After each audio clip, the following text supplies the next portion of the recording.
Hey there, want to learn the easy way to add JavaScript to your HTML pages? Let's dive deep in. The first method is embedding codes directly into your HTML file. You can do this using script tag. Here's an example. You just have to insert your JavaScript code between the head or at the end of the body. Now, let's talk about inline code. You can use the onClick attribute to trigger JavaScript directly from an HTML element. Let's have a look at an example. In this example, the JavaScript code within the onClick attribute is executed when the button is clicked.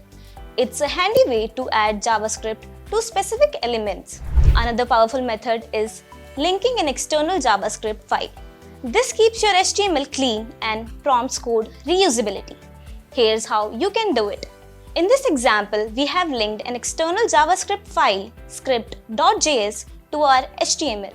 Keep your JavaScript code organized and separate from your HTML. And that's it.